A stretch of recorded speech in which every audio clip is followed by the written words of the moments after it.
Ladies and gentlemen, good morning.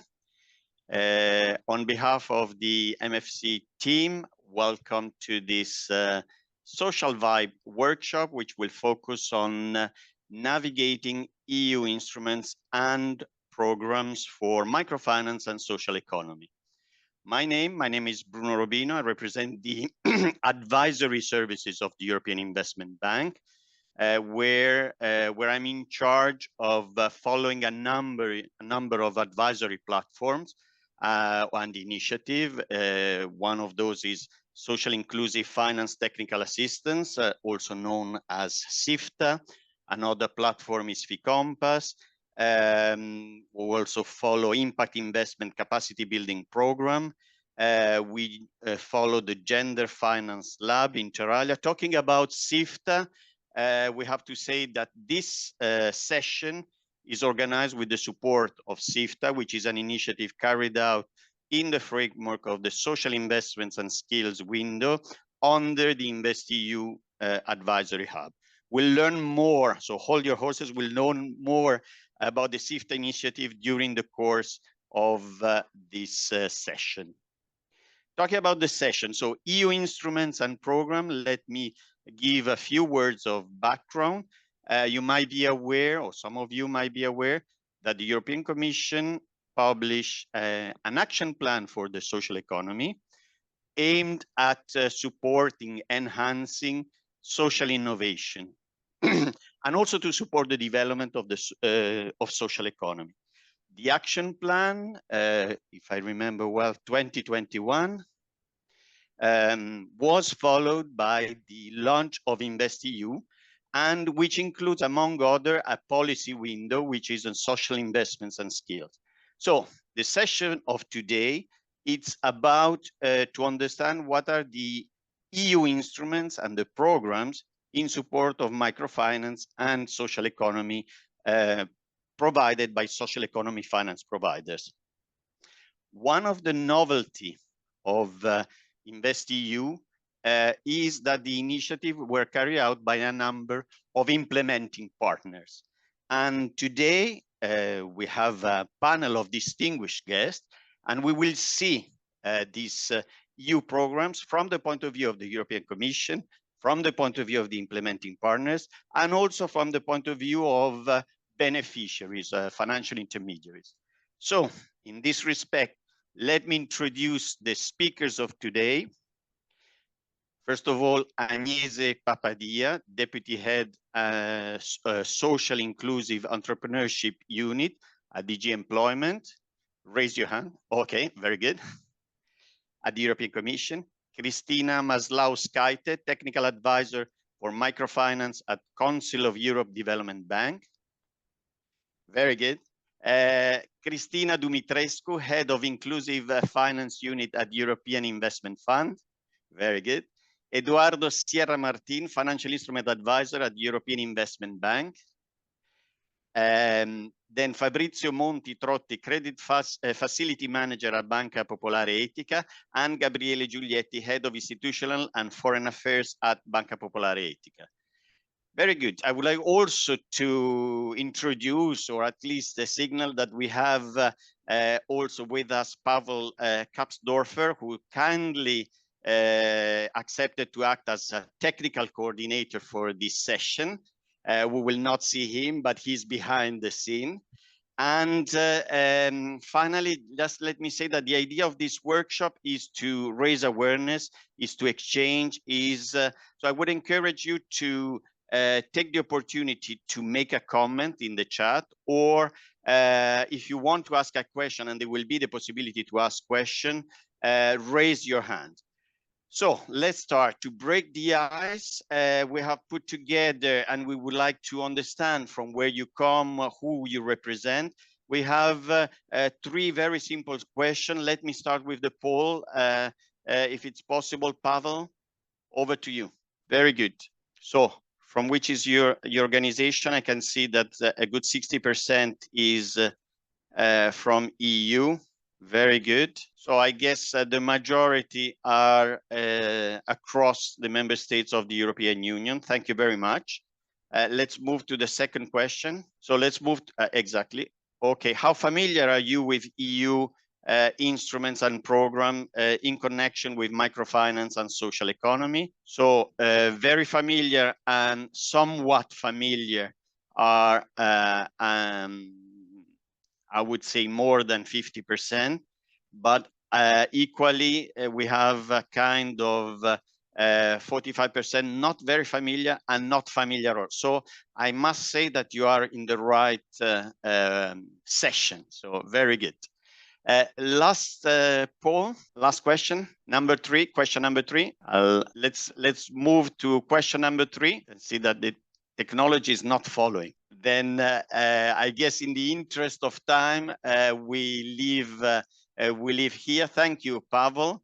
And let's start. So without further ado, I would like to give the floor to the first speaker of today. I guess we can stop with the poll. Thank you. And I would like to give the floor to Agnese Papadia, who is Deputy Head, Social and Inclusive Entrepreneurship Unit at DG Employment, European Commission. Agnese, over to you. Thank you, Bruno. Well, I will just give a very short introduction on what are the main instruments that we have at EU level to support microfinance and social economy, and then we can go in more details later, especially with all the other speakers who can bring more insights. But just to mention, I would like to mention 3 points. So the first point, Bruno already mentioned it, the InvestEU program. This is the most important tool we have at EU level to support microfinance and also access to finance for social economy organizations.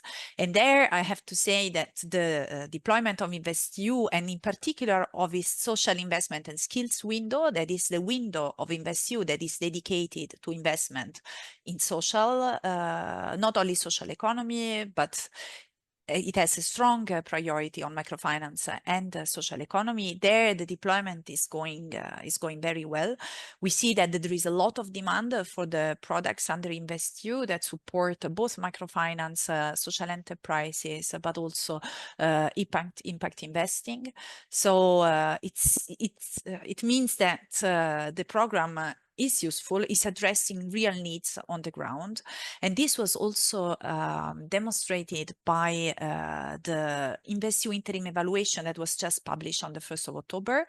So we are more or less in half in the implementation of the program. This is why the Commission conducted the first evaluation of the first results of the program, and they confirm what we see every day in our work, that the program is progressing well, that it has a strong transformative potential, that the estimated multiplier effect of InvestEU exceeds expectations. And this is particularly important because the whole objective of the InvestEU program is to use the EU guarantee to de-risk additional investments, private and public investments. So this is what InvestEU is there for, and it seems that it's doing it even better than we were expecting. So this is a very positive result. If we look at the social investments, what the evaluation shows that by the end of 2023, so by now we will be for sure much more advanced, and I'm sure that the two Christinas we have in the panel will tell you more about this, but already by the end of 2023, under the social investments, the investment committee had approved 2.8 billion of financing. And that the demand under the social window is increasing. So we see really very positive developments under InvestEU program that can support both microfinance and social enterprises, among other priorities. Very so this good. is, yeah. I'm sorry. No. Very good. Yeah, so that's the first, and then, I mean, very general, but then the colleagues will go in more details. Then the second instrument that I wanted to mention is the European Social Fund Plus. So the European Social Fund Plus promotes employment, social inclusion in the EU, and this is implemented by member state. This is what is called shared management. So it's not the Commission directly. So under InvestEU, you have the implementing partners, and under the European Social Fund, you have the national or regional authorities that implement the funds. And under ESF, we have both grants, but also financial instruments. And we see that also under the ESF Plus, there is an increasing use of financial instruments. So we have 684 million that are planned for financial instruments in 9 member states. And many of those financial instruments also support microfinance and support social economy. So we have, you know, in addition to InvestEU, we also have instruments at the national, at the local level that can support microfinance and social economy. And just to give you an idea of the impact of ESF financial instruments, if we look at the previous period, because so from 2014-2020, because in the current one, the financial instruments are starting to work because it takes some time to put them in place. We could support 17,000 final recipients through InvestEU, through ESF financial instruments. So again, we see a very strong potential of these financial instruments. And the last point that I wanted to mention, which is of course much smaller than this, but can also be interesting, we also have a call for proposal that we manage directly in DG Employment, and in particular in the team I work with that can support either networks or they can support projects developing social finance in specific countries or promoting cooperation between countries on this topic. So we also have this additional instrument to complement all of this. So this is the first overview, but happy to give you more details afterwards. Very good. So we're going to keep, there are a lot of questions already in the chat. We're going to keep them for, we will have a dedicated session at the end of the, let's say, 3 speakers, but at least one, because you raised the curiosity of everybody. You spoke about a multiplier. And there is a question, how was this multiplier? How much is the multiplication effect? You mentioned somehow 2 times, 3 times, Yeah. or how many times? Yeah, we are. Yeah, so we are close to 15. So that for each euro that we put through the InvestEU, so the guarantee, we can leverage up to 15 euros of investments. So that's really very positive result of the program. Very good, very good. Thank you very much. And also thank you for being very precise and keeping the time. I will move to Christina Maslowskaite, who is Technical Advisor for Microfinance at the Council of Europe Development Bank. And in particular, and correct me if I'm wrong, because Christina is responsible for the technical due diligence for SEB operation in the sectors and defining the strategic sectoral priorities for, let's say, social finance. Is this correct? I got it. You got it, Bruno. Very good. And so how does SEB support microfinance and social economy in the EU? Which instruments are you playing with? Hello, everyone. Very happy to be here among friends. And I see among the attendees, we have a few names that we already work with. It's a real pleasure. So the Council of Europe Development Bank is a bank, as the name suggests. So our main instrument is concessional funding that we extend to microfinance and social economy actors across our member states. So we work in 43 member states in the EU and also outside of the EU, but our focus is Europe. We have been observing the increasing demand of funding for these actors because of the generally higher interest rate environment, emergence of new actors as well. And also importantly, we noticed that donors, impact investors, and other multilateral development banks are retracting from Europe, which they consider as too developed. And so we see really there is a real lack of funding in the sector. So CEB has stepped up its efforts in this sense. Our mandate, again, as I said, is Europe only, and we have this unique social mandate. So all these taken together really meant that we felt obliged to step up our efforts in this sector. This sector is important for us because we want to serve vulnerable groups, and we believe that social economy is absolutely crucial for reaching our objectives. So microfinance has become a strategic focus sector for us in our strategic framework, And in addition, CEB had the privilege of becoming an implementing partner of the InvestEU, which meant that we could really scale our operations, our lending operations. So just to give you a bit of an idea, before InvestEU and before our current strategic framework, CEB only had 8 microfinance borrowers in 6 countries, whereas now we have moved to 22 operations in 16 countries. So we really have scaled up our activities. And out of all these projects, 8 new borrowers for a total amount of 165 million euros have been approved under InvestEU. So, which means that we could go to higher amounts. We could provide more concessional lending with longer tenors for these social economy operators. And we are very proud of that.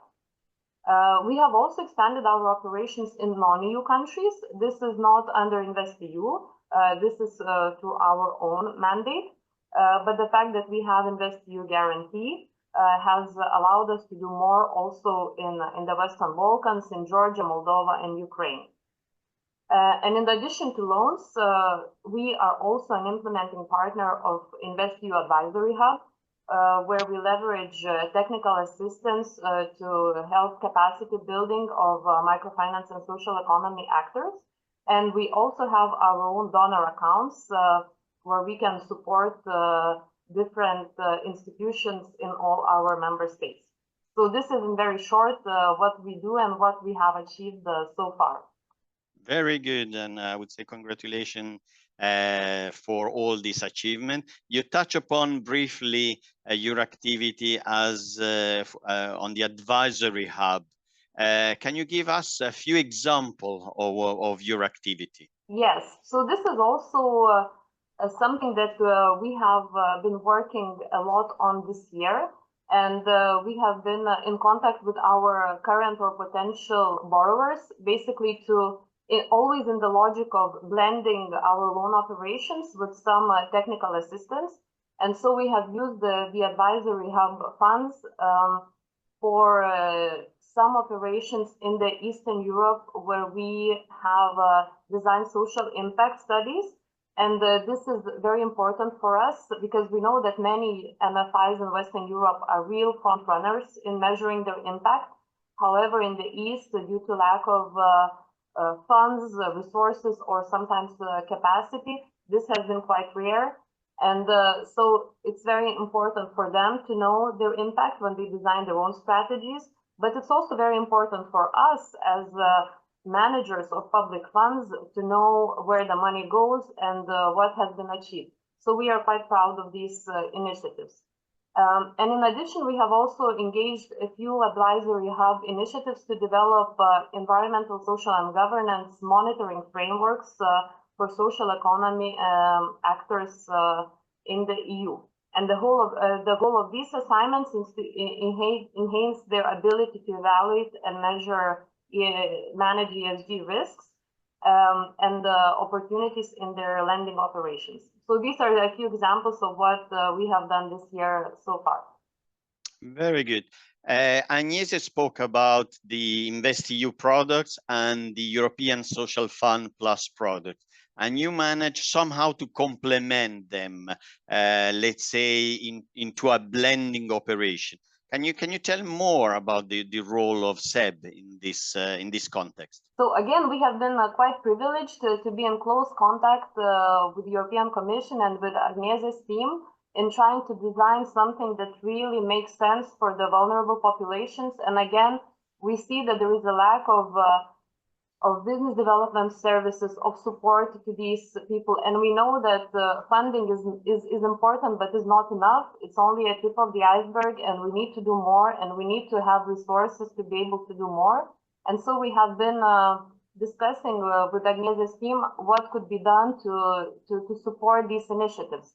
So we are still in the final stages of negotiation to set up a blending facility that will allow InvestEU beneficiaries, borrowers of the CEB, to use ESF Plus funds for developing business development services to their vulnerable borrowers. So this will be a crucial program that will allow institutions that were previously not able to do such initiatives due to the lack of resources or capacity to try and pilot some of this work. So we are really looking forward to these initiatives. These will be open to the CB's borrowers under InvestEU, current borrowers and potential borrowers in the future. Very good. So also for you, because we have a couple of minutes, one question from the chat. If you can briefly touch upon the eligibility criteria for a credit facility to microfinance provider. How big the portfolio should be? What are the characteristics? Maybe two words on that. So we don't have any set in stone criteria. We have some eligibility criteria in terms of InvestEU. So the minimum loan amount that we can grant under InvestEU is 3 million euros. So this also gives an idea of the minimum size of portfolio of an institution, I suppose. But we don't have any set in stone criteria. We really try to support new institutions, especially in countries that have been particularly underserved in terms of microfinance. We try to go more into the Eastern European countries as well. So, I mean, it's all based on discussion. And of course, we are a small bank. We have constrained capacity. So we have to prioritize. But there are no set criteria as such. So it's open for discussion. Very good. Thank you. Thank you very much. So for all the question in the chat, and I also noticed that there are two people that raised the hand. So hold 1 second. We're gonna start after the next speaker a question and answer session. So I would like to give the floor to Cristina Dumitrescu, who is Head of Unit Inclusive Finance at European Investment Fund. And to Cristina, I would like to ask to give us an update on the activity related and the status of the implementation on the InvestEU. Cristina, over to you. Cristina Dumitrescu. Thank you very much. Thank you very much, Bruno, and thank you very much, MFC, for inviting me to join this social finance vibe for the second time. In my case, I think this online conference has become more or less the benchmark in the online conference environment, especially in the microfinance and in general social finance segment. As an update on the thank you, Eva. on an update on the implementation of the InvestEU, as you know, EIF has been entrusted by the European Commission with the portfolio guarantee instrument under the InvestEU social investments and skills window. As well as the capacity building investments product. On the guarantee instrument in our shop for microfinance and social entrepreneurship finance, we have signed until end of last week 94 agreements in 22 countries, aiming to mobilize more than 3.5 billion euro for micro and social entrepreneurs. As of, again, last week, 1.5 billion more or less already reached more than 52,000 micro and social entrepreneurs. Out of them, 63% are new receivers for a loan. So they have not applied before for a loan. This number showing, in my opinion, it's not an academic number, showing the financial inclusion level of these products and the role of this guarantee product for enhancing access to finance for vulnerable excluded entrepreneurs, be them micro or social entrepreneurs. In what concerns the capacity building instrument, we have signed about 12, 13 transactions, increasing strengthening the capital positions of various micro and social finance providers, enhancing their institutional capacities to be able to offer better service to their specific target groups. Very good. Thank you. Thank you very much. And also to you, congratulations for all this, well, to DIF for all these achievements, and to you as well, because you were instrumental to this. But let's get into the details, the challenges that you've been facing during the deployment of InvestEU, and in particular of the social investments and skills windows products. We are implementing this type of products for quite some time, and starting long time ago with the EPMF Progress Microfinance instrument, the first EU instrument for microfinance. So I think for the non-aware, I'm the only one who doesn't know EPF. What is EPMF? EPMF. European Progress Microfinance Facility. Sorry, thank you. I learned something. First EU-wide financial instrument dedicated to microfinance was launched back in 2010. And if you want, is the base on which all the other followers instruments like EASY and now social investments and skills window under InvestEU have been based on. Right. It's a continuation in our market and in our EIF activity, and the product is well known in the market. So I would not say there are too many challenges posed to our intermediaries from this point of view. Of course, we would expect a bit more timely and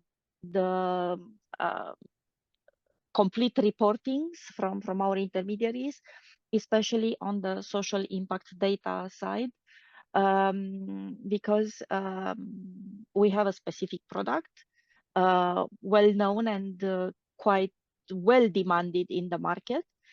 But we need to prove that this public money is really spent for enhancing access to finance to those vulnerable ones, to those that are not, that have the access restricted by the mainstream credit institutions, by the mainstream credit market segments. And I think the numbers that we are showing, even though we are in the middle of the implementation of the InvestEU program, I think they quite speak for themselves.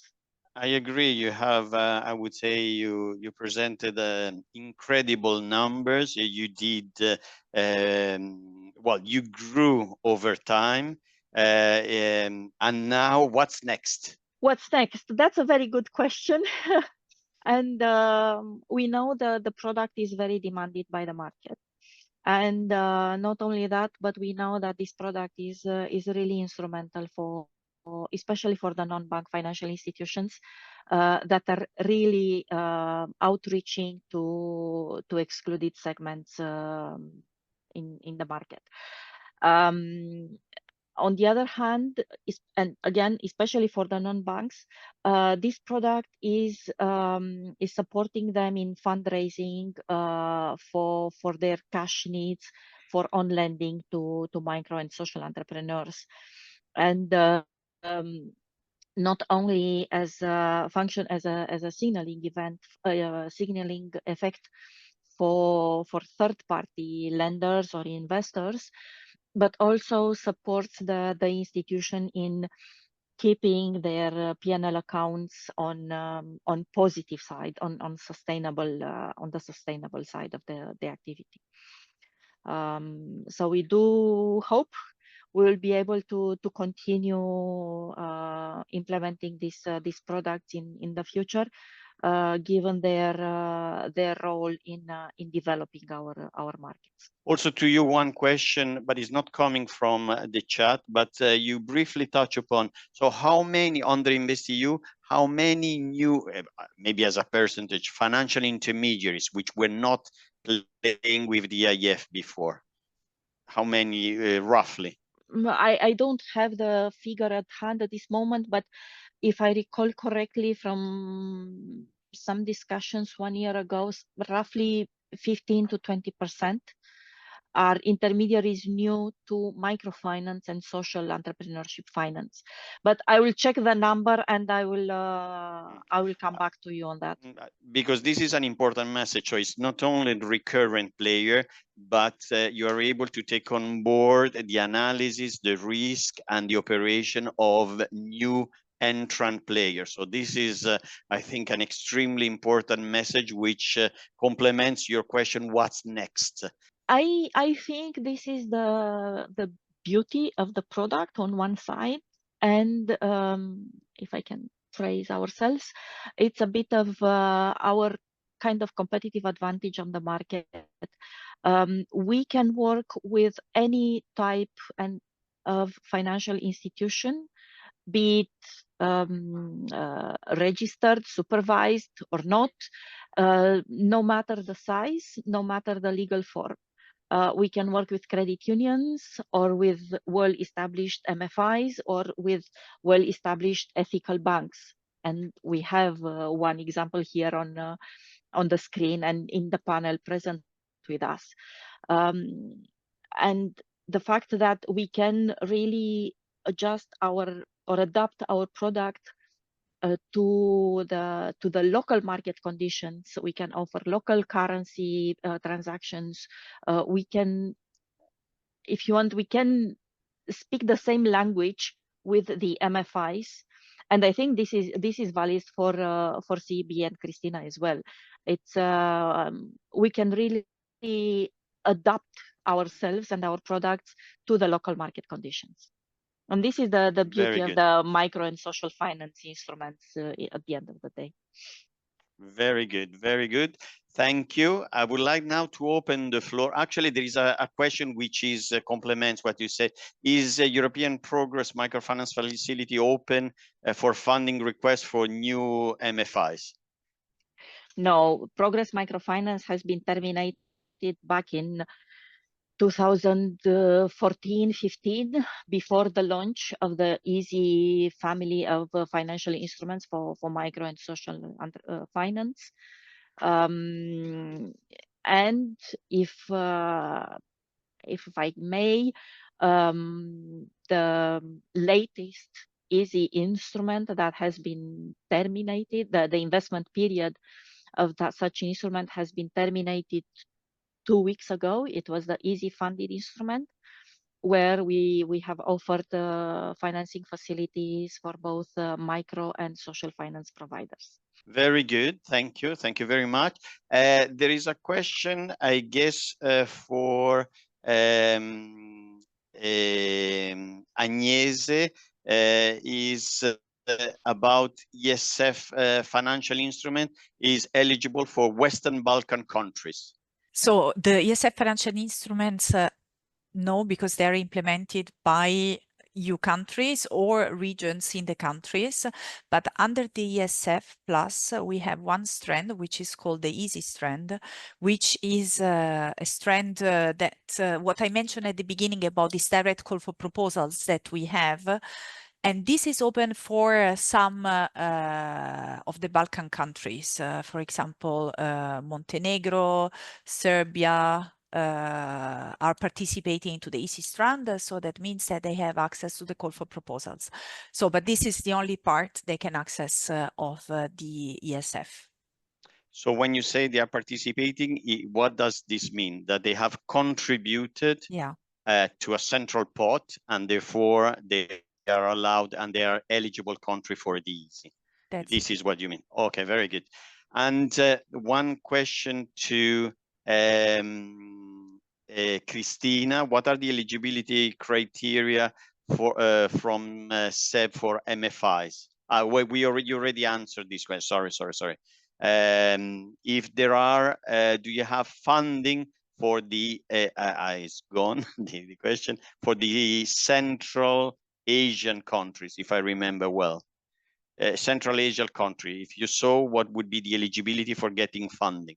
Christina with K. So we extend the funding in our member states. So our member states, as I said, we have 43 EU countries except for Austria. And then we also work in the 6 Western Balkan countries, Georgia, Moldova, Ukraine, and Turkey. We'll continue with the questions. Christina, you are very popular. Would you like to establish? Some people would like to establish contact with you. So, what is the best way, apart from not giving your personal telephone number? Okay. Yes, we can. Everybody can reach out to us. I think the MFC and the networks, the microfinance networks or the ethical banks networks, they have my my email address. So feel free to reach out. I guess organizers of this conference also can share my. I can put it in the email in the chat for everybody to have it. Feel free to reach out. Bit of disclaimer, we are working only in the EU member countries. The InvestEU program is accessible only in the EU member states.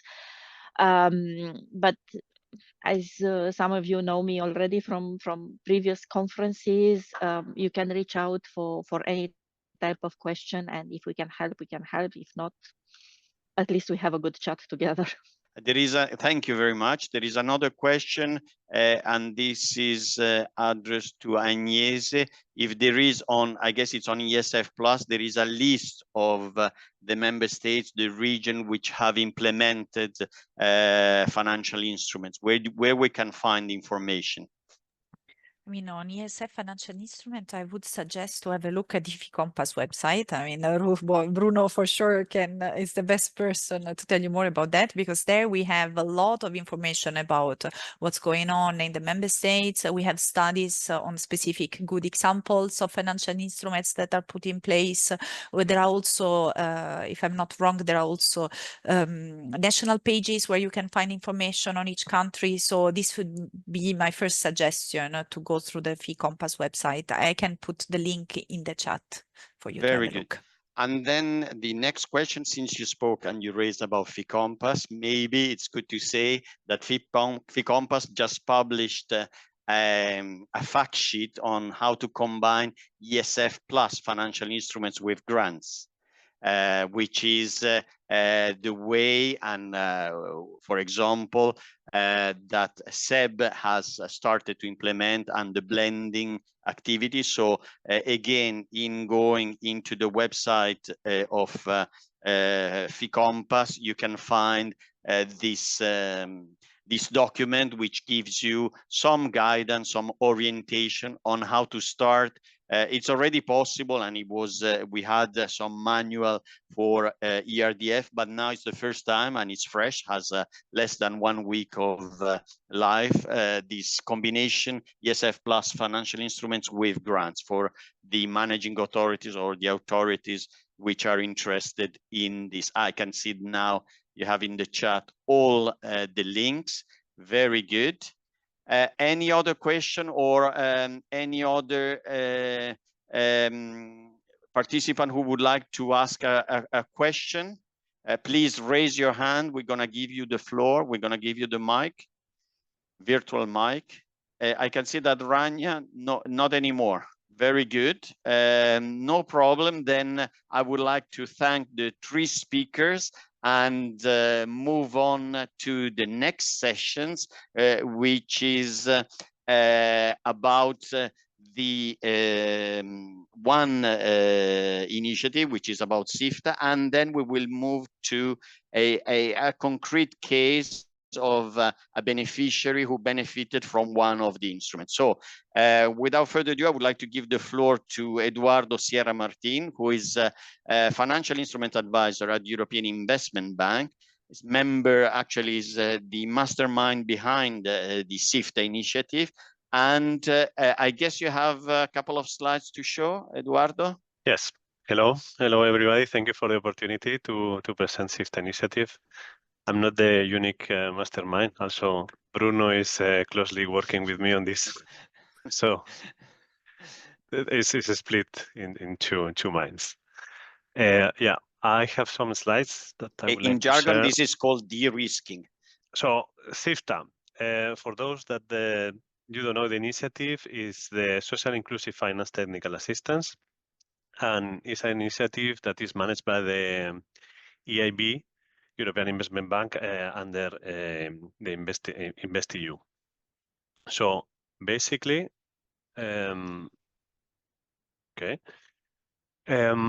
we are providing two kinds of services. In one side, we have technical assistance and capacity building, and on the other side, we have evaluation services. To who we are providing the services is to microfinance institutions and to social enterprise finance providers that are located in EU27. And this initiative will stay alive. We started in September 2022, and it will remain until mid-2027. To provide the services, we count with two service providers. So on the side of the capacity building and technical assistance, we have Frankfurt School of Finance in consortium with the Microfinance Center, European Microfinance Network, and FEBEA. And on the other side, we have Microfinance rating, which is the part of the evaluation services. In this slide, we can see all the services that are provided by SIFTA. We like to include this slide in our presentations because there are some services for those you need to apply. You need to send us an email and you need to request a form. Those are the services that are inside of the yellow line. Eduardo, can I stop you? We are still in slide 2. We see slide 2. Yeah, because I put presentation, but okay. Yeah, you need to move. Yeah, that's the list of services. Sorry. Yeah. Okay. Yes. So inside of the yellow line, those are the services for those you need to apply. You need to send us an email, and we will send you the request for services. Then there are also services that are open for everybody, even if you are not inside of the European Union, EU27. Those are mostly workshops that everybody can join, and as I said, are open for everybody.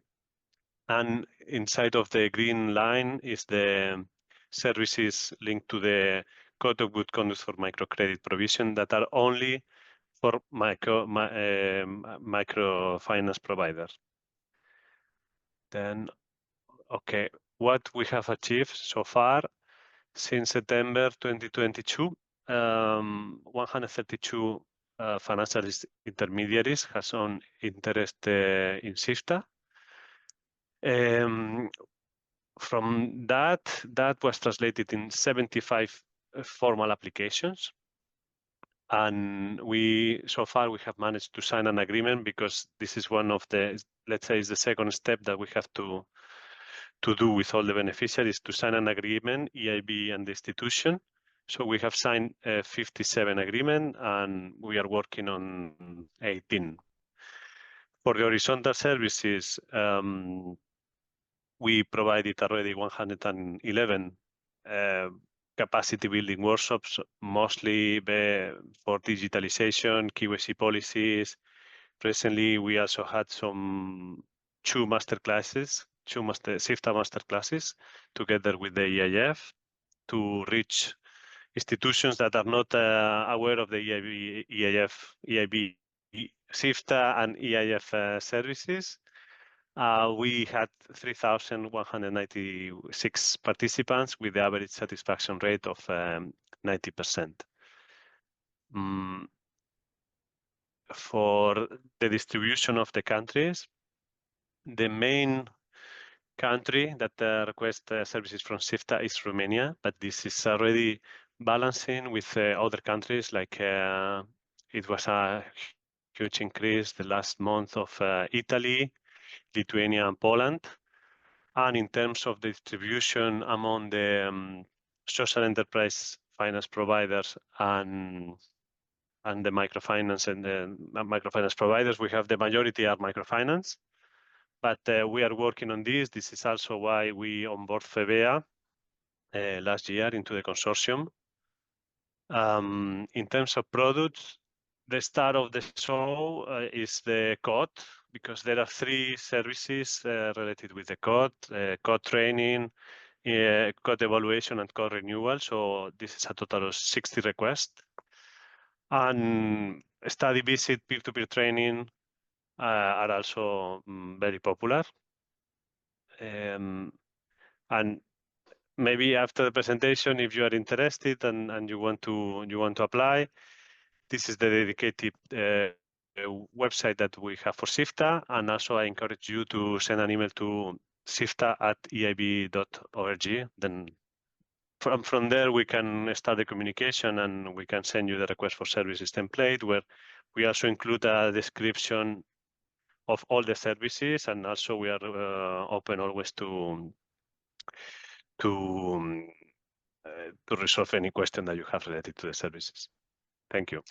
Very good. Thank you, Eduardo. So the SIFTA functional mailbox is in the chat at the moment. I would say, what are the main challenges that you face when you start, I would say, interacting with a potential beneficiary? Yeah, one of the main challenges of SIFTA is which is very popular. So we have a high demand for the services. Then sometimes it's difficult for us to reply within a short period and to process all the applications.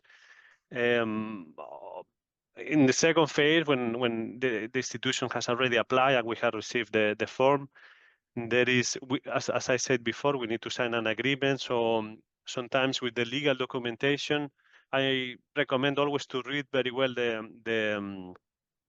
request for services form that we have, because we include everything that is needed. And sometimes with the institution, some of the documents are missing, so we have to exchange some emails and request that everything that is missing. But for the rest, it works pretty well. Yeah. Very good. And so you mentioned that you are facing quite an important number of requests. What, in your opinion, are the success factors which contribute to this high demand for these services? The first one is a historic reason, I believe. We are coming, so SIFTA is considered the new easy technical assistance. Then ECTA was already very popular, and that brought a lot of benefit, a lot of potential beneficiaries, and a lot of interest to SIFTA. In addition, I would say the quality of the services. So in average, everybody is quite happy with the services. My Microfinance rating is an institution that is specialized in microfinance and social enterprise finance provider. Therefore, they have a lot of experience. And Frankfurt School of Finance also has the capacity to adapt the services ad hoc to the needs of the beneficiary. Very good, thank you. From the chat, I will just mention the experience of a young MFI company from Poland, less than 2 years. We have already a portfolio guarantee from EIF, and we participated in the SIFTA program. So there is a recognition of the efforts carried out by the EIF under InvestEU and by SIFTA program. So thank you very much, Sergey. Let's move. So thank you for your presentation. Let's move now. So if you can stop sharing, I will ask Fabrizio Monti Trotti, Credit Facility Manager at Banca Etica, and Gabriele Giulietti, Head of Institutional and Foreign Affairs at Banca Etica, to give an overview of what is Banca Etica and what were the specificity of an operation which was carried out and where InvestEU Advisory Hub play an important role. Fabrizio, over to you. Yes, I would like to share some slides. Thank you very much, Bruno. Thank you to all at MFC for having me this very interesting webinar. It's a pleasure to be here today to represent Banca Etica. It is first and only bank dedicated entirely to ethical finance. With 25 years of experience, we have built a solid reputation for promoting and environmental sustainability in banking.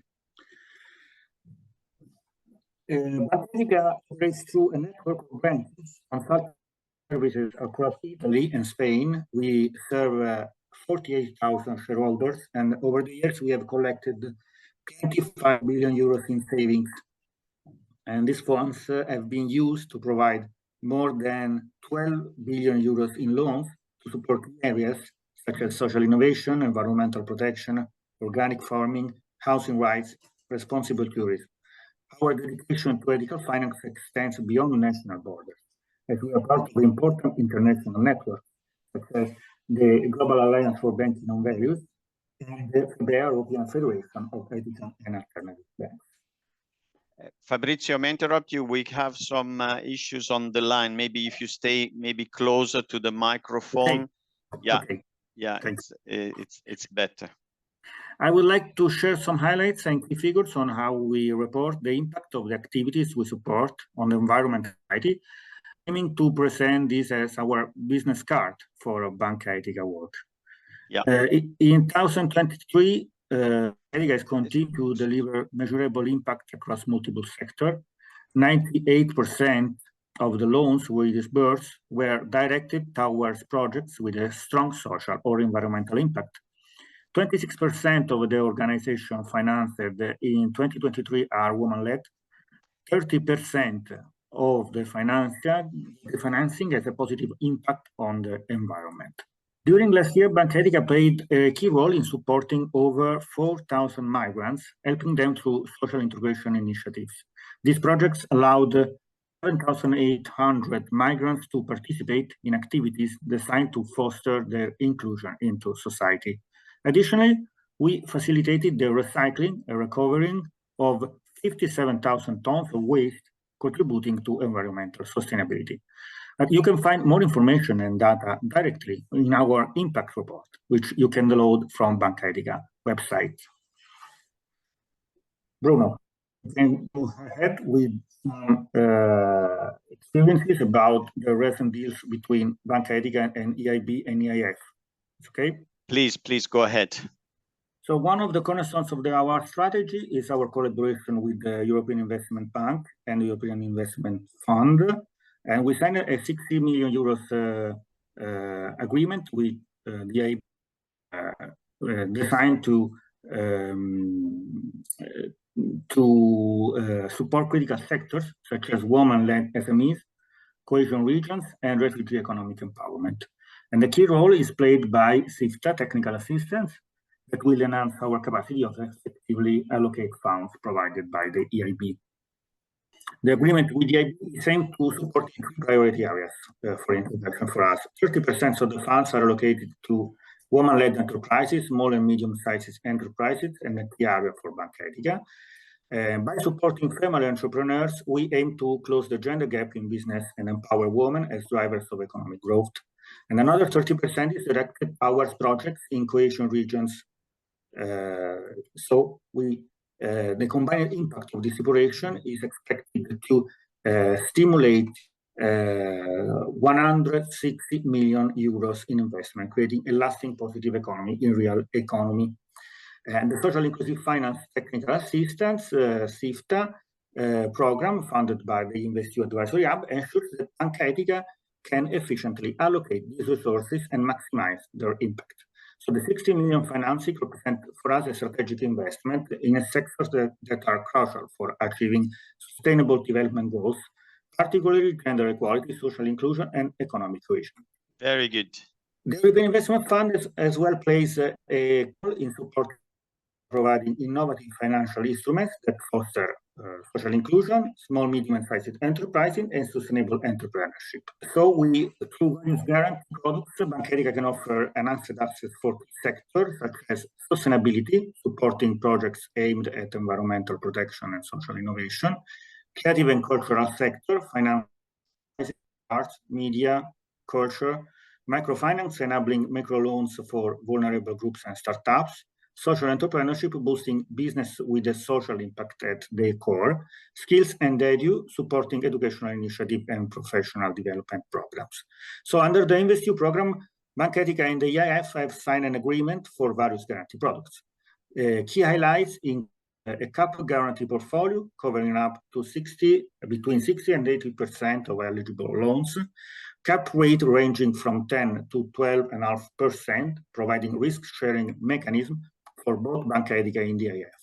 The total portfolio amount, sustainability is 40 million euros, creative and cultural sector 10 million, microfinance 10 million, social entrepreneurship 120 million, and skills and education 20 million euros.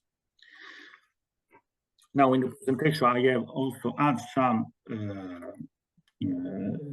impact factors, successful story studies about cooperatives like the Colorivivi, involving women, some of whom are migrants, and also another case study about another cooperative born from a worker buyout project. So you can find more stories on our website and also on this presentation that will be shared later after the webinar. Very good. Thank you. Thank you very much, Fabrizio. And maybe to build on what you say, what is the current, and I would like to ask to Gabriele, what is the state of the credit quality of Banca Etica portfolio between, since you're dealing a lot and you have in your portfolio a lot of social enterprise and micro loans. What is the state? What is the credit quality? Good morning to everyone. Thank you for the floor, Bruno. Yes, well, it's better to say that we started as an MFI 40 years ago, then we transformed it into a bank. So the level of the quality of the portfolio should be considered a bit risky. But today, just before starting this seminar, I was in our credit committee in order to discuss the whole situation, and I have some figures which can be shared with you. Well, Fabrizio has well explained what we disbursed, the amount of the loans disbursed, and the research led by the Catholic University in Milan 10 years ago showed that 50% of our loans were disbursed to those who were previously refused by the normal banking system in Italy and Spain, because we work both in Italy and Spain from the point of view of social enterprises. So today the situation is more or less the same. The quality of the portfolio is still very good. At that time was 1% of non-performing loans. Today, the impaired loans reach 4% globally, and the non-performing loans are still at 1% more or less. So the quality is very good. The coverage is very high. 75% of coverage for non-performing loans, and 43% of coverage for the total assets which are impaired loans. So the quality is very good, even if it's better to underline the fact that not only social enterprises, but Fabrizio was talking about migrants. We work in the prisons with social cooperatives working with prisoners. We work where all the other banks do not accept to work. For example, the cooperatives led by migrants, not only directly with migrants, but with the cooperatives too. We work with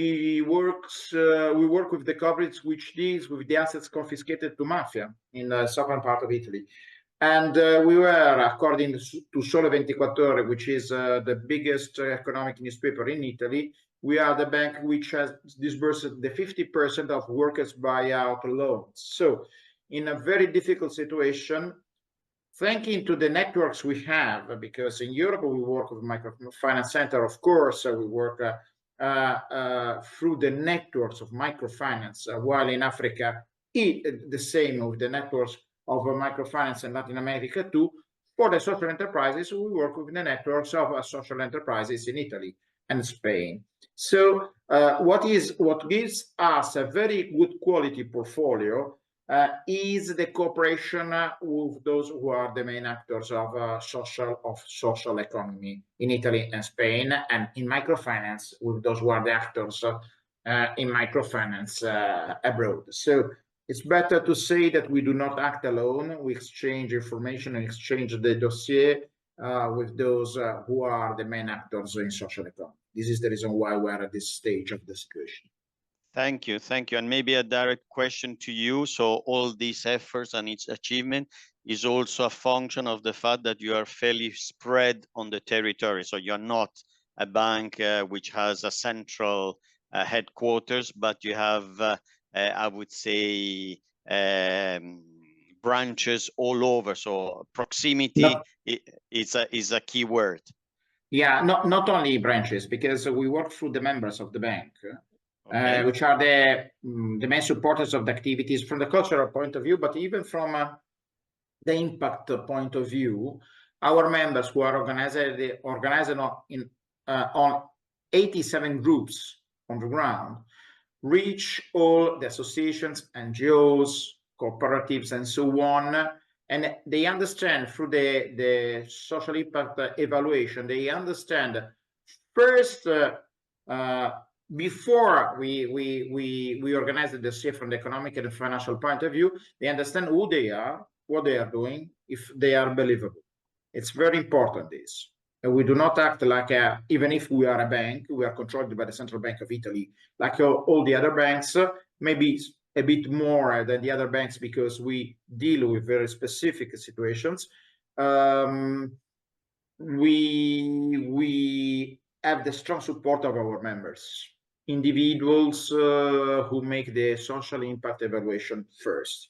Then if it goes, if it is okay, we can go on with economic and financial evaluation. If the social impact evaluation is not positive, we do not act in any way. Very good. Thank you.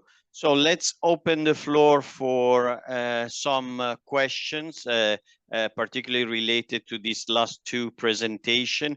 I can see that there is already a question in the chat and is related to the geography of SIFTA. So Eduardo, can you answer if to which countries is Moldova eligible or not eligible for SIFTA?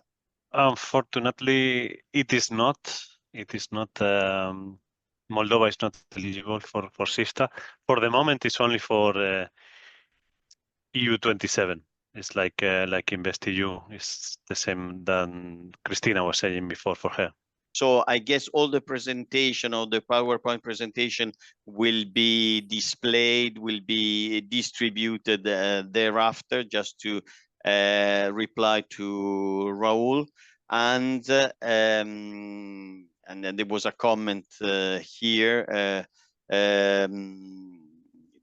as for they will not be here, but they will interact with the speech. So if you want to have the presentation, probably it's better to get in touch directly with the speaker, with each speaker, and each speaker had a profile in LinkedIn, so that's the best way to get access to the information. Sorry, it was I was misled by this. And the recording of the session will be available on the website of MFC. Any other questions? I'm just waiting. What is the minimum of the fund for MF5 in Kosovo, and if it's specific criteria to access fund? This is for Agnese and Cristina. Okay, I will go first. Kosovo, unfortunately, is not an eligible geography for the InvestEU programs. So as soon as and if such an instrument will become available for the countries outside EU, we will be reaching out to the respective MFIs, to the respective microfinance associations in these countries, and we will do a proper promotion of such instrument if and when it becomes available. Agnese, would you like to come in? Yeah, I'm not sure I can add much. I think I mentioned already the eligibility that we have well, under InvestEU, and it was already said, and under ESF, so I'm not sure there is much I can add, unfortunately. Okay, very good. But maybe since you have the floor, a question to you. So we spoke about the recent developments, quite a number of successful, I would say, achievements. And without getting into the details, also the question for you is, what is the next step? So 25, 27, what is what's going to happen after, particularly under InvestEU? Yes, maybe just one reference to what's going to happen in the bigger picture, because we have a new commission starting very soon. And I think there are some elements that are very interesting. Some, big priorities and objectives that will be relevant for the work that we do and that we are discussing here. I mean, first, if you might have heard many times that the president, Ursula von der Leyen, said that this will be an investment commission. So there will be a very strong focus on investment, on facilitating also private and public investment through de-risking mechanisms. So I think this will open up, interesting avenues for all of us for the future. So this is for the bigger picture, and this we will see how this will be translated in concrete actions very soon. Now, what we expect from the next couple of years, so more linked to InvestEU, I think it's a lot about implementation. I mean, continuing the very good work that we have been doing. We will have also new implementing partners coming in under InvestEU. So this will also open up new opportunities. And I think the key word here is really to keep up the good work and make use of all the opportunities that are still there under InvestEU before we will, after 2027, come up with new instruments under the new multi-annual financial framework. Very good. Thank you. Thank you very much.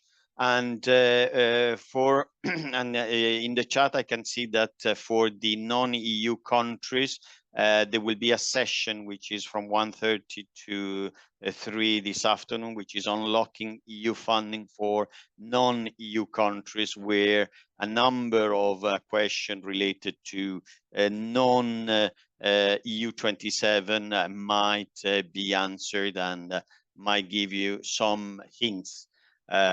Thank you very much. So maybe we have the time for a last question. I'll check in the chat, or if anybody wants to make a comment or raise the hand to get hold of the microphone, it's, I would say, the last chance.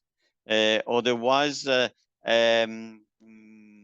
maybe I would like to ask to Fabrizio, so you said that you just signed with the EIB, this loan agreement. Is any progress? Do you have a pipeline of SMEs in the three categories that you mentioned that is coming up? You already see some trends? We are building the pipeline, also using the retroactivity option to including in the pipeline some operation with some loans we disbursed in the last 6 months, and now we are approaching to foster our networking partners in the migrant sector, the gender smart finance sector, to promoting this opportunity and to build the new pipeline for the future. Very good, thank you. Maybe I will ask both Cristina a final message, so an encouragement, send more application, don't send, we are submerged by application. I don't know, what is your last message? Cristina from SEB first. The last message is that as I said, we have been expanding the operations a lot, and we would still like to do more. We are trying now to really get into the blended finance mode and to support our borrowers, our partners in different types of ways. And we are also trying to cooperate as much as we can with EIB and EIF present here to try and make the best use of the public funds that have been entrusted in us to support the sector and to reach out to the vulnerable entrepreneurs. So yes, by all means, please reach out and let's discuss. Very good, thank you. Cristina, over to you. Thanks a lot, Bruno. My message would be to the entire market: keep the good work. Keep the activity path, and let's move on together for the benefit of micro and social entrepreneurs. And even if I sound like a broken vinyl, don't forget to report to us. Don't forget to send your reporting in due course of time, because this is what helps the instrument to prove its importance, its role for the market, and it will help us develop or even create new similar instruments in the future.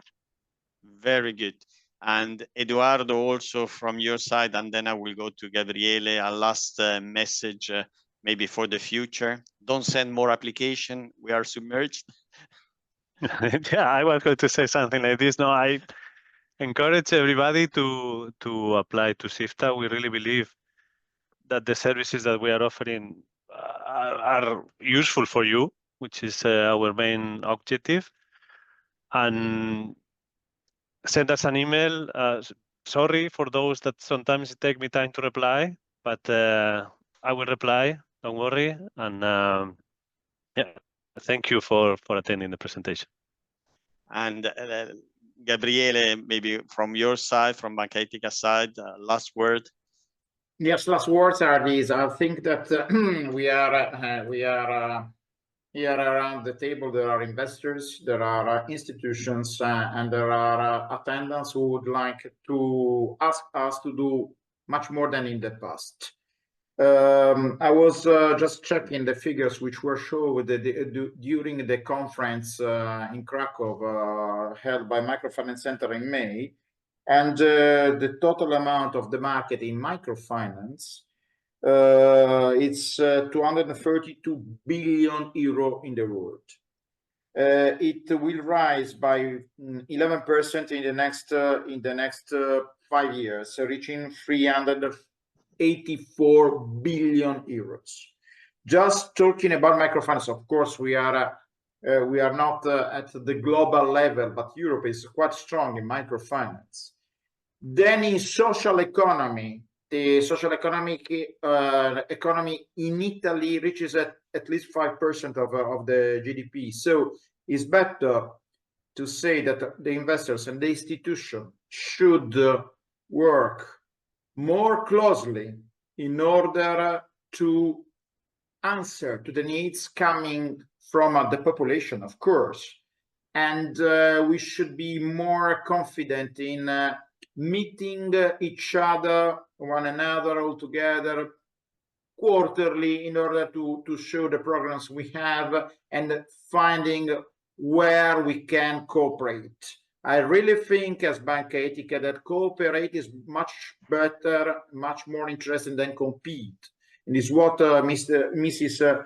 Ursula von der Leyen is saying. We need cooperating, otherwise it is impossible to reach the goals we would like to achieve. So please consider this. Thank you very much. Very good. Thank you, Gabriele. Thank you for the nice, encouraging words. So I guess we are leading towards the end of this session.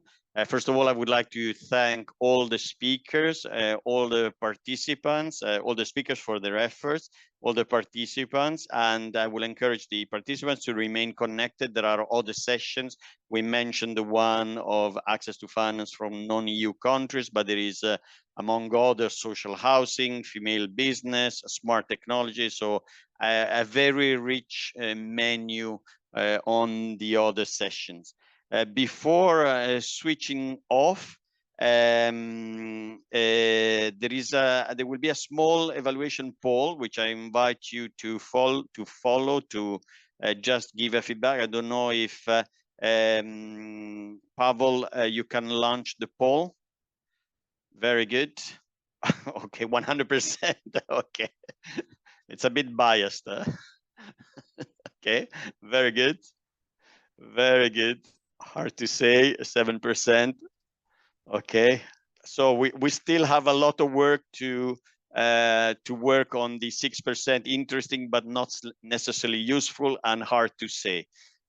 So we promise that we're working for, because the 82 it's a good achievement, but we can do more for the future.